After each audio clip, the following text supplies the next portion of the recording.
Is Valentine's planning, it's putting some of us under a lot of pressure, and thankfully we have someone here, two people actually, to help us with our dinner plans. We have guest chef Colleen Wagner and Joy Rust from the Common Ground Food Co-op, and they've got a special Valentine's menu planned for us. So real quickly, remind everybody about the Food Co-op and where it is and what it's all about. We're a community-owned grocery store. We've been around since 1974. We've recently expanded in Lincoln Square Mall. We're owned by over 5,000 members of the CU community, and we like to focus on healthy organic foods. We have a big deli, and we focus a lot on local farmers and having local products from our local farmers. Okay, so are some of these products we've got here local, Colleen? Absolutely. So we're going to be cooking up some mushroom ragu and a really wonderful local ribeye. We think that one of the best ways to show those people that you love about them, that you do love them, is to cook them a really nice meal. So we've got something really special planned. So okay, so how do we get started? All right, so we're going to start off with this mushroom ragu. So I am just going to heat up. Well, maybe heat up. Oh yeah, you've had much better luck than we've had in the past. So I'm just going to heat up a couple tablespoons of olive oil in the bottom of a medium saucepan. And to that, I'm just going to add about 1.5 pounds of some various mixed mushrooms, and these mushrooms are actually locally grown.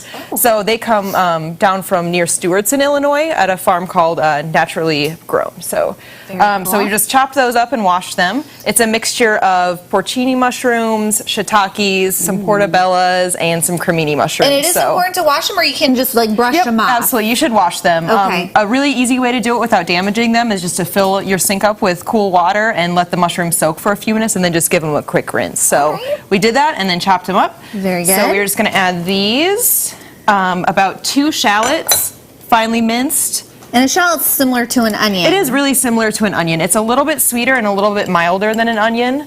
But if you don't have shallots around, you could easily substitute red or yellow onions. Okay. And we're also going to add in 2 cloves of garlic.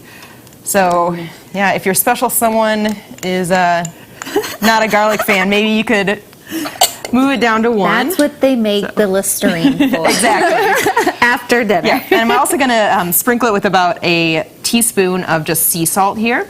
And what the sea salt's going to do is kind of draw some of the moisture out of the mushrooms and out of the shallots and garlic, and kind of let that cook down into a nice sauce. Oh, okay. So we're going to give that a couple quick stirs.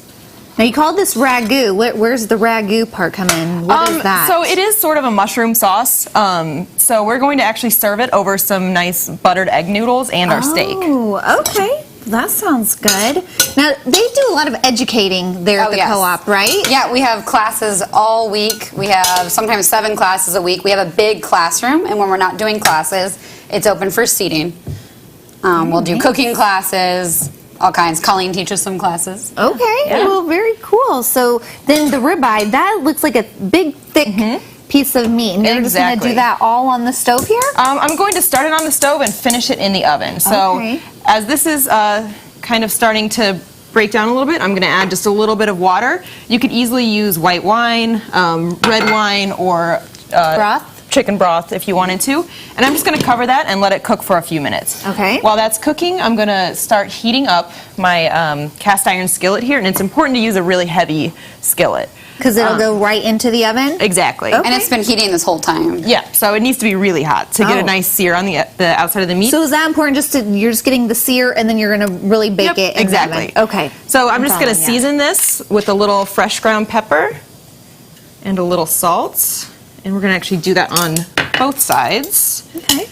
And it's important to note that I've actually let this come to close to room temperature. So it's been out of the fridge for about 15 minutes. That just helps it to cook a little bit more evenly and to kind of be a little bit juicier. So just season that really simply. And then we're just going to put that directly into our pan. You don't even need any oil.